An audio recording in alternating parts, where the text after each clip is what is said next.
बिस्मिल्लाहिर्रहमानिर्रहीम। आज से हम एक नई सीरीज का आगाज करने जा रहे हैं। हमें काफी रिक्वेस्ट आई हैं कि हम सी शार्प के ऊपर जो है वो एक नई सीरीज बनाएं डेव एक्सपेक्ट्स के साथ। तो ये वाली जो हमारी सीरीज होगी ये प्योर जो है वो C sharp plus DevExpress के साथ हम इसको कंटिन्यू करेंगे और कोशिश करेंगे कि एक स्मॉल पीओएस जो है वो हम इसमें क्रिएट करें, जिसमें हम कस्टमर्स और सप्लायर्स, सेल, परचेज, तो इस तरह का काम जो है जिसमें डेटाबेस के साथ मिक्स मोड में हम उसको करें। ठीक है, तो हम स्टार्ट करते हैं। मैं एक नया प्रोजेक्ट क्रिएट करता हूँ। क्योंकि हम डेव एक्सपेक्ट्स के साथ करेंगे तो हम मोस्टली चीजें चीजें जो है वो डेव एक्सपेक्ट्स की ही रखें। ठीक है, हमने सी शार्प सेलेक्ट कर ली, विंडो सेलेक्ट कर ली। यहाँ से आप डेव एक्सपेक्ट सेलेक्ट करेंगे तो आपके पास शॉर्ट लिस्टेड जो है वो डेव एक्सपेक्ट जो वर्जन आपके पास इंस्टॉल्ड होगा वो आपके पास आ जाएगा। ठीक है, तो हम बेसिकली डेव एक्सपेक्ट्स का जो वेन फॉर्म है 22.2 के अंदर रहते हुए हम काम करेंगे। तो विन फॉर्म के अंदर हम सी शार्प को सिलेक्ट करते हुए लैंग्वेज सी शार्प हम एक नया जो है वो प्रोजेक्ट क्रिएट कर लेते हैं। ठीक है, तो यहाँ पे बेसिकली मैंने इसको जहाँ पे सेव करना है मैं वो लोकेशन दे देता हूँ। हमने इसको डेव एक्सपेक्ट के अंदर मैंने फोल्डर ले लिया। यहाँ पे हम कर लेते हैं जी POS C sharp with DevExpress. ठीक है, तो ये हमने एक सोल्यूशन क्रिएट कर लिया, एक प्रोजेक्ट क्रिएट कर लिया। अच्छा, जब हम डेव एक्सपेक्ट्स की सिलेक्ट करेंगे टेम्पलेट को तो हमारे पास मल्टीपल ऑप्शंस होंगी सिलेक्ट करने के लिए। ठीक है, तो पहले हम अपना मेन फॉर्म जो है वो हम सिलेक्ट करेंगे। तो उसके लिए हमने डिसाइड करना है कि हमने टेबुलर बेस पे जाना है या रिबन बेस पे जाना है। ठीक है, जो भी आपको बेहतर लगे। प्रोजेक्ट का नेम आ गया। यहाँ से आप टेम्पलेट सेलेक्ट कर लेंगे। उसके बाद जो भी आपके पास टारगेटेड फ्रेमवर्क जितने भी इंस्टॉल्ड होंगे वो सारे के सारे आ रहे हो। तो हम लेटेस्ट फ्रेमवर्क 4.8 के ऊपर काम करेंगे। ये हमारे प्रोजेक्ट का नेम होगा और मैं इसे कहता हूँ क्रिएट प्रोजेक्ट। जैसे ही प्रोजेक्ट क्रिएट होगा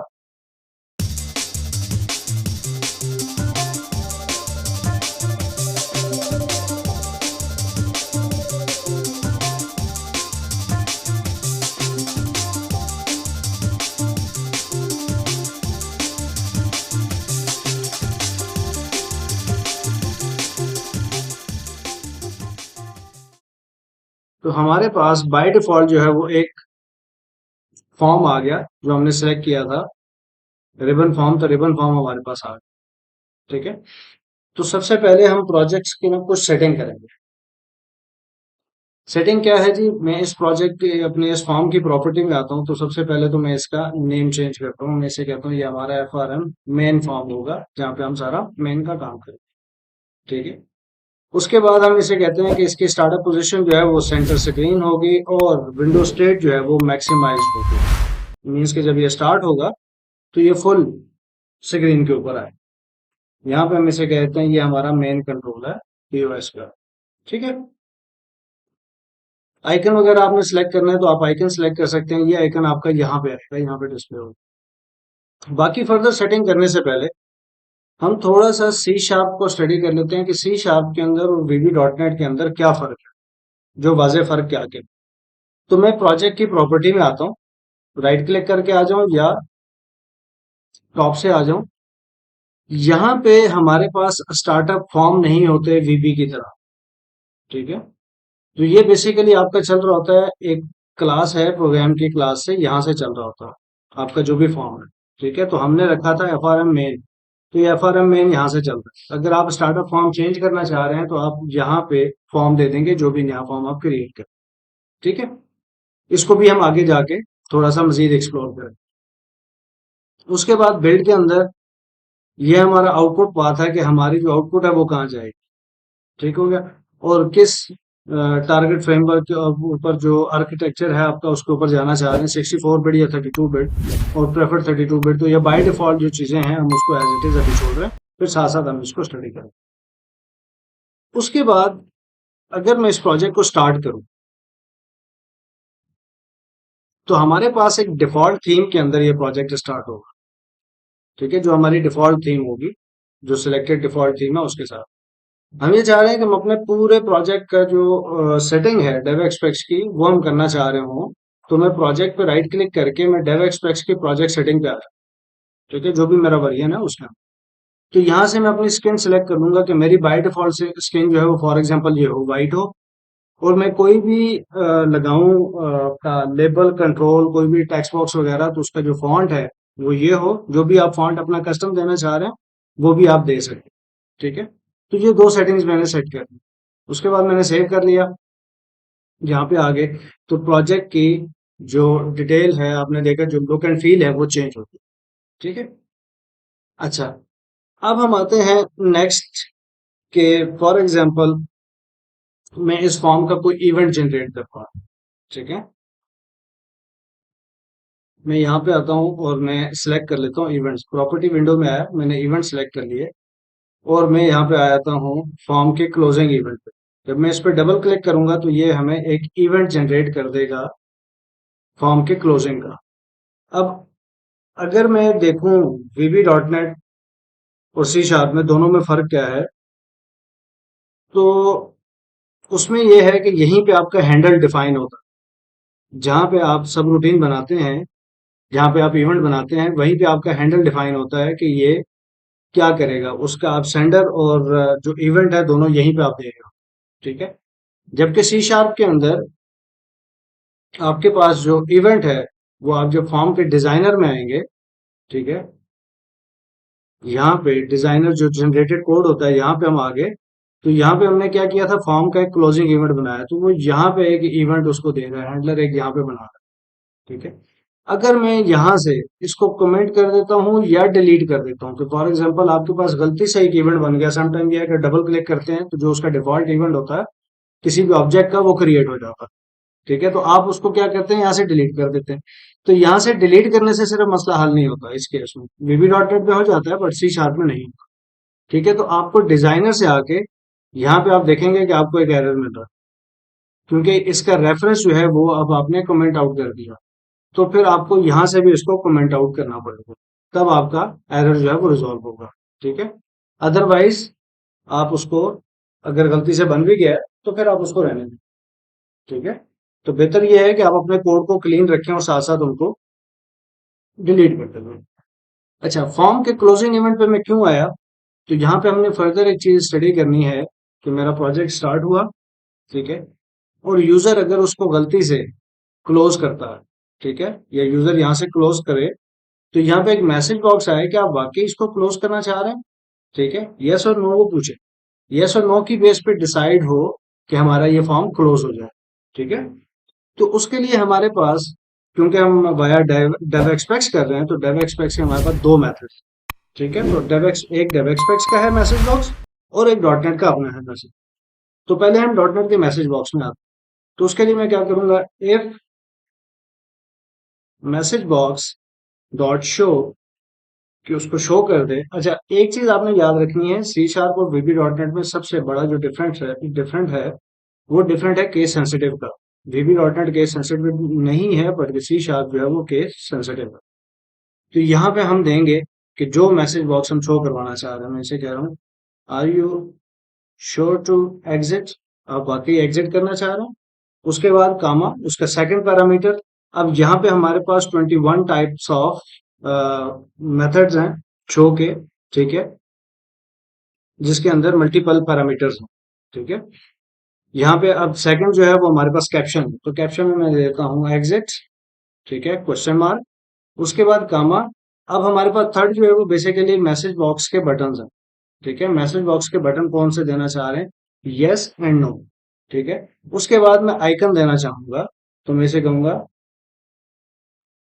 sorry, message box icon question का, क्वेश्चन मार्क, ठीक है। जहां पे मेरा मैसेज बॉक्स खत्म हो रहा है, यहां से मेरा मैसेज बॉक्स स्टार्ट हो रहा है, यहाँ पे खत्म हो रहा है। तो हमने इफ की कंडीशन लगाई, हम इसे कहते हैं अगर ये इक्वल टू जो हमारा डायलॉग रिजल्ट है वो एज अ नो हो, कि यूजर उसको करे नो, तो उस केस में क्या हो, ठीक है। यहाँ पे हम अपना जो कोड ब्लॉक है वो यहाँ पे लिखेंगे करली ब्रैकेट्स के अंदर, ठीक है। सी शार्प के अंदर असाइन के लिए और इक्वल के लिए दो अलग अलग ऑपरेटर यूज होता है, जबकि वीबी डॉट नेट में असाइन और इक्वल दोनों सेम, ठीक है, दोनों के लिए सिंगल इक्वल का साइन यूज होता है। जब मैंने दो चीजों को कंपेयर करना है आपस में, तो तब मुझे डबल इक्वल लगा। जब मैंने वैल्यू असाइन करनी है, तो तब मैंने सिंगल इक्वल का साइन लगा। ठीक है, तो ये आपने अपने माइंड में रखना।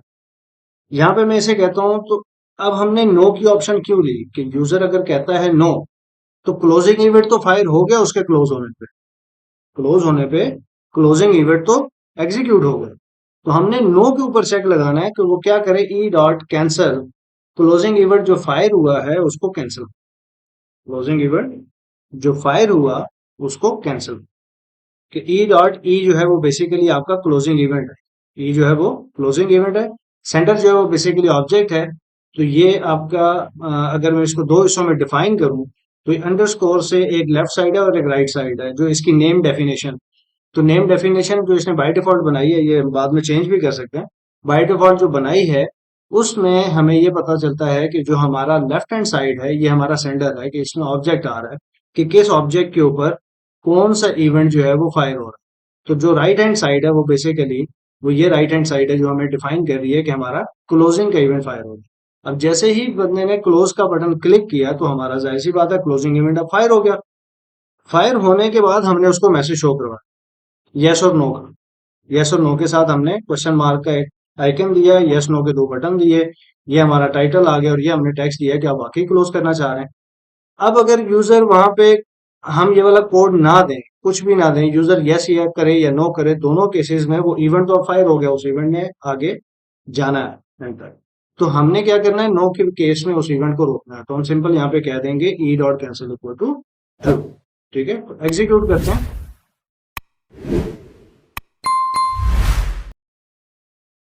मैं आया, मैंने क्लोजिंग पे क्लिक किया, मैंने उसे कहा नो। ठीक है, तो अब यहाँ पे वो चीजें देख ले, एग्जिट, आर यू श्योर, ये हमारा टेक्स्ट था, ये हमारा टाइटल था, ये हमारा आइकन था, और ये दो बटन थे। तो ये बेसिकली उस मैसेज बॉक्स का डिजाइन था। अब अगर यूजर इसको करता है नो, तो फॉर्म क्लोज नहीं होगा। अगर यूजर यस करता है, तो यस के ऊपर हमने कोई कोड नहीं लिखा हुआ, लेकिन उसका मतलब ये है कि जब मैंने यहाँ पे क्लिक किया तो मेरा तो इवेंट तो फायर हो गया। ठीक है, तो इवेंट तो क्लोजिंग की तरफ चला गया, जब मैं यस करूंगा तो वो बाय डिफॉल्ट उसको क्लोजिंग की तरफ जाने दे। ठीक है, तो ये हमारा हो गया एक मेथड जो कि हमने किया सिंपल मैसेज बॉक्स के थ्रू। यही काम यही काम मैं करता हूँ। मैं इसी को कॉपी कर लेता हूँ, नीचे ले आता हूँ, ऊपर वाली लाइन को मैं कमेंट आउट कर देता हूँ, और मैसेज बॉक्स की जगह शुरू में मैं लिख देता हूँ एक्स्ट्रा। एक्स्ट्रा मैसेज बॉक्स, अब एक्स्ट्रा मैसेज बॉक्स जो है वो बेसिकली एक क्लास से इनहेरिट हो रहा है डेव एक्सपेक्स के एक्स्ट्रा एडिटर से। तो मैं डेव एक्सपेक्स के एक्स्ट्रा एडिटर को एज ए यूजिंग जो है वो ऐड कर लूंगा अपने प्रोजेक्ट में। ठीक है, कंट्रोल के और डी प्रेस करूंगा, जिससे ये फॉर्मेटिंग कर देगा मेरी कोड की। ठीक है, अब हमने डेव एक्सपेक्स का कोड लगा दिया, अब मैं स्टार्ट करता हूँ, तो दोनों में फर्क क्या है वो हम देख लेते हैं। पहला आपने देख लिया, अब हम आ रहे हैं दूसरे की तरफ। ठीक है, तो ये डिजाइन थोड़ा सा डिफरेंट है, ग्लोइंग बॉक्स है। ठीक है, और आइकन्स और यस नो, थोड़ा सा फॉन्ट वगैरह प्यारा है। ठीक है, तो यहाँ पे भी सेम ये काम उसी तरह करेंगे। मैं नो करूंगा तो ये फॉर्म को एग्जिट नहीं होने देगा, और अगर हम इसको यस करेंगे तो हमारा फॉर्म जो है वो क्लोजिंग की तरफ चला। अच्छा, ये तो हो गया हमारा मेन फॉर्म का, बिल्कुल सिंपल सा काम। बाद में हम आएंगे, हम इसके अंदर रिबन पेजेस और उसके अंदर बटन और टास्क बार और काफी चीजें साथ साथ इसके साथ हम चलाएंगे और ऐड ऑन करते जाएंगे इसके अंदर। अच्छा, अब हम आते हैं कि हमने फॉर एग्जांपल एक लॉगिन फॉर्म विदाउट डेटाबेस, हम एक लॉगिन फॉर्म क्रिएट करें। ठीक है, फिर लॉगिन फॉर्म से पहले हम एक स्प्लैश स्क्रीन क्रिएट करें कि हमारा लॉगिन फॉर्म आए, लॉगिन फॉर्म के साथ स्प्लैश स्क्रीन आए, लॉगिन पे हमको इन्फॉर्मेशन दें, तो फिर जो है वो आगे जाए हमारे फॉर्म वन के ऊपर, मेन फॉर्म के ऊपर आए। ठीक है, तो हम क्या करते हैं, यहाँ पे एक न्यू आइटम ऐड करते हैं। अब जो न्यू आइटम ऐड कर रहे हैं वो हम डेव एक्सपेक्स के अंदर ऐड कर। ठीक है, तो मैं न्यू आइटम भी कर सकता हूँ, और डायरेक्ट अगर जो आपने रिसेंटली यूज किया हो वो भी आते जाएंगे। तो मैंने यहाँ पे किया फॉर्म, और उसको मैं नाम देता हूँ एफ आर एम लॉगिन। ठीक है, ये क्या करेगा, एक हमें फॉर्म क्रिएट कर देगा एफ आर एम लॉगिन के नेम से। ठीक है, तो ये हमारे पास आ गया फॉर्म। तो मैं फॉर्म की डिजाइनिंग में आ जाता हूँ। टूल बॉक्स में यहाँ पे मैं लिखता हूँ मुझे चाहिए पिक्चर बॉक्स। तो वर्जन हम यूज कर रहे हैं 22.2। तो मैं एक पिक्चर बॉक्स ले आऊंगा जस्ट फॉर लोगो, कि हम अपना लोगो वगैरह यहाँ पे लगा सकें। ठीक है। तो उसके लिए मैं इमेज ऐड कर लेता हूँ, यहाँ पे इंपोर्ट कर लेता हूँ इमेज को। तो हमारे पास हमारे अपने लोगो हैं, तो मैं जल्दी से एक लोगो ऐड कर देता हूँ। ठीक है। अब लोगो जो है वो बहुत ज्यादा बड़ा है साइज से, तो मैं यहाँ से जूम सेलेक्ट कर लेता हूँ। तो जैसे जैसे हम इसको बड़ा छोटा करेंगे तो उसके साथ जो है वो लोगो भी एडजस्ट होता जाएगा। ठीक हो गया। उसके बाद हम ले लेते हैं जी लेबल कंट्रोल। सेम उसी तरह से डायरेक्ट 22.2। तो मैं एक लेबल कंट्रोल ले लेता हूँ जिसको मैं दे देता हूँ डॉक कर देता हूँ बॉटम। ठीक है। और ऑटो साइज जो है वो हम इसका नन कर देते हैं, कि ऑटो साइज ना हो। और उसके अलावा इसके अपीयरेंस में आते हैं और इसको हम कहते हैं कि जो इसका टेक्स्ट है वो सेंटर लाइन आ जाए। तो टेक्स्ट ऑप्शन में आते हैं, उसका हॉरिजॉन्टल अलाइनमेंट जो है उसको मैं सेंटर कर दूं। ठीक है। और यहाँ पे हम टेक्स्ट लिख देते हैं डिजाइन्ड। एंड के लिए मैं डबल एंड साइन दूंगा, क्योंकि अगर सिंगल दूंगा तो वो क्या करेगा, अंडरलाइन बना देगा उसको। Design and developed by middleware cloud private. ठीक है। और साथ में आप अपना कॉन्टैक्ट नंबर, ये वो जो भी चीजें देना चाहें, मल्टीलाइन करना चाहें, आप कर सकते हैं। यहाँ पे हम ऐसे आते हैं, हम ऐसे कहते हैं कि ये बोल्ड होगा। और बैक कलर जो है वो हम इसका दे देते हैं लाइट सा। ठीक है, लाइट सा एक हम बैक कलर देते हैं। ठीक है। उसके बाद जी हमें एक और लेबल चाहिए फॉर यूजर नेम। यहाँ पे हम इसे कहते हैं यूजर नेम। ठीक है। यहाँ पे यूजर नेम होगा। इसके साथ हमें क्या चाहिए, हमें टेक्स्ट एडिट चाहिए, एक टेक्स्ट बॉक्स चाहिए यूजर का नेम इनपुट इनपुट लेने के लिए। ठीक है। तो यूजर नेम, उसके बाद इन दोनों को मैं कॉपी करता हूँ, सिलेक्ट करके नीचे ले आता हूँ कंट्रोल के साथ। और यहाँ पे हम इसको दे देंगे कि ये हमारा क्या है जी, पासवर्ड है। ठीक है। और ये हमारा पासवर्ड का टेक्स्ट बॉक्स। उसके बाद हम आ जाएंगे बटन के ऊपर। तो हम DevExpress 22.2 का सिंपल बटन एक ले लेंगे फॉर लॉगिन। उसको मैं कहता हूँ ओके, इसका टेक्स्ट ओके होगा। और साथ में हम इसमें इमेज दे देते हैं, ओके का एक इमेज दे देते हैं दिस वन। ठीक है। हम इसे कहते हैं ओके के लिए this one is for cancel. ये कैंसिल के लिए है, तो इसका इमेज चेंज कर देंगे कैंसिल के लिए दिस वन। सो ये हमारा हो गया लॉगिन का यहाँ पे। और ये हमारा पिक्चर बॉक्स है, तो पिक्चर बॉक्स का बॉर्डर नजर आ रहा है, तो मैं क्या करता हूँ बॉर्डर स्टाइल जो है वो नो बॉर्डर कर देता हूँ। ठीक है। ये हमारा फर्स्ट है, इसको मैं कहता हूँ TXT user name. And property में इसका नेम चेंज कर देते हैं TXT पासवर्ड। इसका नेम हम कर देते हैं BTTN okay and BTTN cancel. ठीक हो गया। उसके बाद टेक्स्ट बॉक्स की एक प्रॉपर्टी है, मैं इसे कहता हूँ कि जो पहला टेक्स्ट बॉक्स है हमारा, वो एंटर करने पे जब मैं कीबोर्ड से एंटर प्रेस करूं तो वो नेक्स्ट कंट्रोल पे जंप। ठीक है। और सेकंड को मैं छोड़ देता हूँ। और फिर उसके बाद फॉर्म को मैं कहता हूँ कि इस फॉर्म के अगर बाय डिफॉल्ट किसी भी और जगह पे हम खड़े हों और यूजर एंटर प्रेस करे, तो इसका जो एक्सेप्ट बटन है वो ओके वाला बटन जो है वो प्रेस हो एंटर करने पे। और स्केप करने पे इसका कैंसिल का बटन प्रेस हो, कैंसिल के बटन का क्लिक इवेंट फायर हो ऑन स्केप की। यहाँ नीचे उसकी डेफिनेशन आ रही है, the cancel button of the form if this property set the button is clicked when ever the user press the escape की। यूजर जब भी escape की प्रेस करेगा तो इसका क्लिक इवेंट फायर होगा। और यूजर जब एंटर की प्रेस करेगा तो आपका इसका क्लिक इवेंट फायर होगा। ठीक है। अच्छा, उसके बाद मैं इसका टाइटल सेट कर लेता हूँ हमारे फॉर्म का। इसको मैं कहते हैं जी log in to POS point of sale. आप इसका आइकन चेंज करना चाहें, आप आइकन चेंज कर सकते हैं। मैं आइकन दे देता हूँ इसको सेम जो हमारा इमेज है उसी को ही मैं एज आइकन दे देता हूँ। ठीक है। अच्छा, उसके बाद एक तो हमने इस फॉर्म को स्टार्टअप फॉर्म बनाना। कि ये पहले स्टार्टअप फॉर्म है, ठीक है। दूसरी हमने ये करना है कि इस फॉर्म के ऊपर सबसे पहले जैसे ही फॉर्म लोड हो तो यहाँ पे फोकस हो, फिर यहाँ पे आए, फिर यहाँ पे आए, फिर यहाँ पे आए, इस तरह से फोकस मूव हो। तो मैं फॉर्म को सिलेक्ट करते हुए मेरे पास एक टूल बॉक्स है, ये एक टूल बार है, ठीक है। इस टूल बार को यहाँ पे अगर आप देखें तो आपको एक टैब ऑर्डर नजर आ, ठीक है। ये हमारे पास लेआउट की टूल बार है, ठीक है, लेआउट की टूल बार के अंदर है। अगर आपके पास टूल बार नहीं है तो आप लेआउट को क्लिक करें, अगर ये वाला आइकन भी आपके पास नहीं है तो फिर ऐड एंड रिमूव में आके ये सारे ऑप्शन जो जो आपको चाहिए वो आप सिलेक्ट, ठीक है। एक तो इसको क्लिक करने से टैब ऑर्डर आपके पास आ जाएगा, उसके बाद आप दूसरा व्यू में जाके टैब ऑर्डर पे सिलेक्ट कर सकते हैं। तो ये आपके पास टैब का ऑर्डर आ जाएगा, ये बता रहा है 0 1 2 3, ये इस तरह से मूव हुआ। तो इसको मैं कहूंगा ये 0 है, ये 1 2 3 4 5 6 7, जितने भी कंट्रोल्स लगे हुए हैं उनकी मैंने टैब ऑर्डरिंग कर दी कि ये इस तरह से टैब चलेंगे। मैनुअली आपको करना हो तो टैब इंडेक्स की प्रॉपर्टी होती है, वहां से जाके आप सेट करेंगे टैब इंडेक्स, ठीक है। मैनुअली अगर आपने करना है तो 0 से स्टार्ट होगा।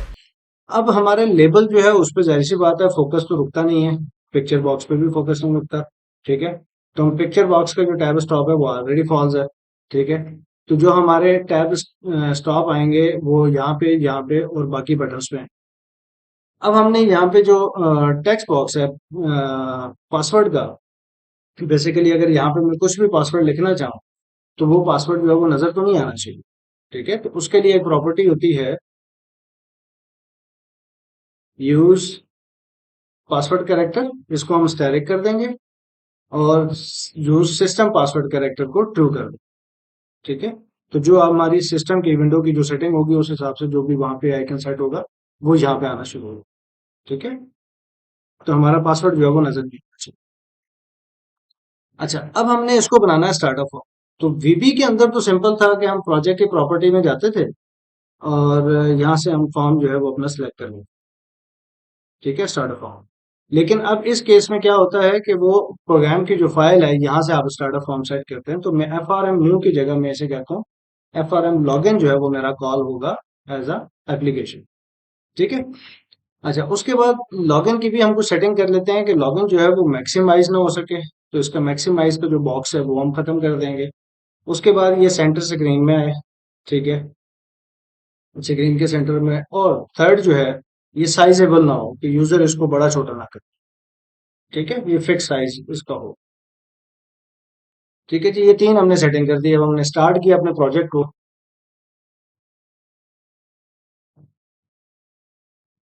तो ये हमारे पास लॉगिन का एक पेज आ गया, ठीक है। इसमें हम अभी दो काम करेंगे विदाउट एनी डेटाबेस। एक तो ये है कि हम यहाँ पे अब ये देखें बाय डिफॉल्ट ओके का बटन जो है वो प्रेस आ रहा है, ठीक है। लेकिन मैं अगर पहले टैब पे रहता हुआ, पहले टेक्स्ट बॉक्स पे रहता हुआ एंटर प्रेस करूंगा तो वो यहाँ पे हमने प्रॉपर्टी सेट की थी मूव टू नेक्स्ट कंट्रोल, तो वो नेक्स्ट कंट्रोल पे आ गया जो भी उसका टैब इंडेक्स बनता था, टैब ऑर्डर जो भी था।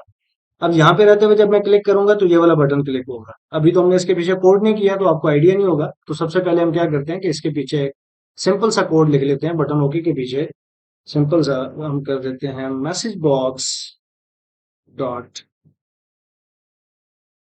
शो ओके इज कलेक्ट, ठीक है, जिससे हमें पता चले कि हमारा ओके का बटन जो है वो क्लिक। अब हम स्टार्ट करते हैं। तो मैं क्या करूं, कीबोर्ड से मैंने इंटर प्रेस किया तो वो नेक्स्ट पे चला गया। अब मैंने इंटर प्रेस किया तो बेसिकली आपका ओके का बटन जो है वो प्रेस हुआ। अगर मैं इस पे भी इस नेक्स्ट वाले टेक्स्ट बॉक्स में भी कह देता कि enter to move next control, तो वो फिर इंटर प्रेस ना होता, वो इस कंट्रोल पे आता फिर इंटर प्रेस करना, ठीक है। अच्छा, अब हम जो इस पे करेंगे काम वो ये करेंगे, मैं कंट्रोल के सी के साथ इसको कमेंट आउट कर देता हूँ। वो हम ये करेंगे कि हमारा जो जब ये बटन क्लिक हो तो जो मेन फॉर्म है वो वाला फॉर्म ओपन हो जाए, ठीक है। तो उसके लिए मैं क्या करता हूँ, मैं यहाँ पे लिखूंगा F R M main, F R M equal to new F R M main. हमने एक न्यू मेन फॉर्म बना लिया और मैंने इसे कहा F R M dot show, और फिर मैंने कहा जी अगर F R M dot activate, तो वो साथ साथ क्या हो जाए एक्टिवेट भी हो जाए, ठीक है जी। तो ये मैंने 3 लाइंस का कोड लिखा फॉर्म को ओपन कर, ठीक है, ओके के ऊपर।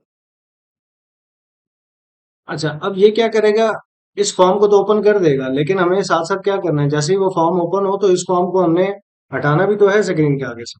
ठीक है, तो वीबी के अंदर हम क्या करते थे कि फॉर्म को क्लोज कर सकते थे। फॉर एग्जांपल अगर यहाँ पे मैं लिखूं दिस डॉट क्लोज, वीबी के अंदर हमारे पास एक ऑप्शन होती थी कि जब हमारी एप्लीकेशन स्टार्ट हो तो जो उसका स्टार्टअप फॉर्म हो उसके क्लोज होने पे एप्लीकेशन बंद हो जाए, या लास्ट फॉर्म के क्लोज होने पे एप्लीकेशन बंद हो जाए। ठीक है, जबकि सी शार्प में ये चीज नहीं है। तो अब मैं जब इसको स्टार्ट करता हूँ तो ये क्या करेगा, जैसे ही मैं ओके पे क्लिक करूंगा तो वो मेन फॉर्म को ओपन करेगा, लेकिन जैसे ही इस फॉर्म को क्लोज करेगा वो साथ में मेन को भी क्लोज करेगा। ठीक है, हमारा प्रोजेक्ट स्टार्ट होके ही बंद होगा। तो इस केस में हम यहाँ पे क्या करते हैं, यहाँ पे हम करेंगे, मैं इसको कमेंट आउट कर देता हूँ, एक न्यू लाइन लिख देता हूँ ताकि ये कोड भी आपके पास अवेलेबल हो। तो हम क्या करेंगे, इस फॉर्म को हाइड कर, ठीक है, जो हमारा लॉगिन का फॉर्म होगा उसको हम क्या करेंगे, हाइड कर। ठीक है, मैंने क्लिक किया तो हमारे पास मेन फॉर्म ओपन हो गया। अब मैं मेन फॉर्म को क्लोज करूंगा, यस, तो हमारी एप्लीकेशन जो है वो क्लोज हो जाएगी। ठीक है, तो हम उसके क्लोज पे, चलिए हम एप्लीकेशन को एक दफा फिर स्टार्ट करते हैं। एक छोटा सा इशू है एप्लीकेशन के अंदर जो आपको दिखाना है। अच्छा, हमने इस फॉर्म को हाइड किया, ठीक है, और हमने मेन फॉर्म को क्लोज किया। तो मेन फॉर्म के अंदर हमने यहाँ से जब क्लोज किया तो नो पे तो हमने कहा हुआ है ई डॉट कैंसिल जो है वो ट्रू हो जाए। तो यस के ऊपर हमने एप्लीकेशन को बंद, एप्लीकेशन तो सामने से गायब हो गई, फॉर्म क्लोज हो गया, लेकिन वो प्रॉपरली शट डाउन नहीं। ठीक है, तो हमें यहाँ से उसको स्टॉप करना पड़ा। ठीक है, तो इसके लिए हम क्या करते हैं, हम आ जाते हैं अपने लॉगिन फॉर्म के कोड के अंदर, यहाँ पे जहाँ पे हमने ऑलरेडी कहा हुआ है कि नो के ऊपर वो क्या करे, ई डॉट कैंसिल को ट्रू कर दे। लेकिन अगर यूजर यस प्रेस करता है तो तब क्या हो, तब हम इसे कहेंगे कि एप्लीकेशन डॉट एग्जिट थ्रेड, कि ये थ्रेड को बंद कर दे जो हमारा थ्रेड करंटली चल रहा है। तो फिर एप्लीकेशन जो है वो प्रॉपरली शट डाउन हो जाएगी। अब हम स्टार्ट करते हैं अगेन। मैंने ओके प्रेस किया, न्यू फॉर्म ओपन हो गया, मैंने कहा क्लोज, यूजर ने कहा यस, तो अब हमारी एप्लीकेशन जो है वो प्रॉपर शट डाउन। ठीक है जी, थोड़ा सा टाइम ज्यादा हो गया, लेकिन एक चीज ऐड करके फिर हम इस लेक्चर को क्लोज करें। अब हम इसमें ऐड करने जा रहे हैं स्प्लाइस स्क्रीन, कि हमारा लॉगिन फॉर्म के साथ जो है वो स्प्लाइस स्क्रीन। तो यहाँ पे मैं क्या करूंगा, स्प्लाइस स्क्रीन मैनेजर जो है वो 22.2 हम यूज कर रहे हैं, तो इसको ध्यान में रखिएगा, जो वर्जन आप यूज कर रहे हैं उसी का ही कंट्रोल ऐड करें। ठीक है, मैंने ये ऐड किया, उसके बाद हमारे पास फॉर्म के अंदर कोई भी सप्लाई स्क्रीन नहीं है इस पूरे प्रोजेक्ट के अंदर। तो मैं क्या कहता हूँ, मैं इसे कहता हूँ जी कि एक सप्लाई स्क्रीन ऐड करो। तो जैसे ही मैं ऐड पे क्लिक करूंगा तो ये सप्लाई स्क्रीन आपकी सोल्यूशन एक्सप्लोरर में आपको नजर आ गई कि ये सप्लाई स्क्रीन। तो यहाँ पे हम इस सप्लाई स्क्रीन की सेटिंग कर सकते हैं कि इसका क्लोजिंग जो है वो 1 सेकंड के बाद हो, ये बेसिकली मिली सेकंड है। ठीक है, तो 1 सेकंड के बाद क्लोज हो, अलाउ ग्लो उसकी, ठीक है, कि वो थोड़ा सा ग्लोइंग करे। उसके बाद सप्लाई स्क्रीन को मैं खोल लेता हूँ और इसकी प्रॉपर्टी में आके हम इसे कहते हैं कि ये सेंटर स्क्रीन होगा। ठीक है, रिसाइजेबल ना हो, और जो बाकी भी सेटिंग आप करना चाह रहे हैं वो। ठीक है, तो ये हमने दे दिया इसको लॉगिन फॉर्म के ऊपर। लॉगिन फॉर्म के डिजाइनर में आता हूँ, हमने लॉगिन फॉर्म पे इसको दे दिया कि ये सप्लाई स्क्रीन जो है वो आ जाए प्रोजेक्ट के साथ। अब अगर मैं इसको कंपेयर करूं वीबी डॉट नेट के साथ, तो वीबी डॉट नेट के अंदर प्रोजेक्ट की सेटिंग में ही आपके पास यहाँ पे स्टार्टअप फॉर्म और प्लस स्प्लैश स्क्रीन की अलग अलग ऑप्शन है कि आप स्टार्टअप फॉर्म कौन सा सिलेक्ट करना चाह रहे हैं, स्प्लैश स्क्रीन कौन सा सिलेक्ट करना चाह रहे हैं। ठीक है, लेकिन डेवएक्सपेक्स के साथ सी शार्प के अंदर आपको सप्लाई स्क्रीन मैनेजर ऐड करना पड़ेगा और उसके अंदर आपको सप्लाई स्क्रीन देनी पड़ेगी, वो कौन सी सप्लाई स्क्रीन जो है वो इस फॉर्म के लोड के साथ चलेगी। अब जब मैं एग्जीक्यूट करूंगा अपने प्रोजेक्ट को तो हमारे पास एक सप्लाई स्क्रीन भी आएगी जिसके अंदर हम अपनी इंफॉर्मेशन स्टार्टअप से रिलेटेड अगर कुछ देना चाहें तो वो हम दे सकते हैं। ठीक है, तो सम सॉर्ट ऑफ दिस की अपनी सप्लाई स्क्रीन आपके पास पॉपअप होगी। ठीक है, तो ये हमारा आज का लेक्चर था जिसमें हमने बिल्कुल मिनिमम सी चीजें पढ़ी। डेवएक्सपेक्स की प्रोजेक्ट सेटिंग के हवाले से, एक फॉर्म ऐड करना, एक फॉर्म से दूसरे फॉर्म को कॉल करना, सप्लाई स्क्रीन ऐड करना, एंड दैट्स इट। ठीक है, तो नेक्स्ट हम इसको स्टेप बाय स्टेप हम इस प्रोजेक्ट में थोड़ी सी एडवांस चीजें जो है वो ऐड करते जाएं। ठीक है, तो वो शुरू में चीजें आसान होंगी लेकिन आगे जाके थोड़ी थोड़ी कॉम्प्लेक्स होती जाएंगी। तो आपने कोशिश करना है कि लेक्चर को बार बार देखें, बार बार स्टडी करें और उसकी खुद से प्रैक्टिस करें।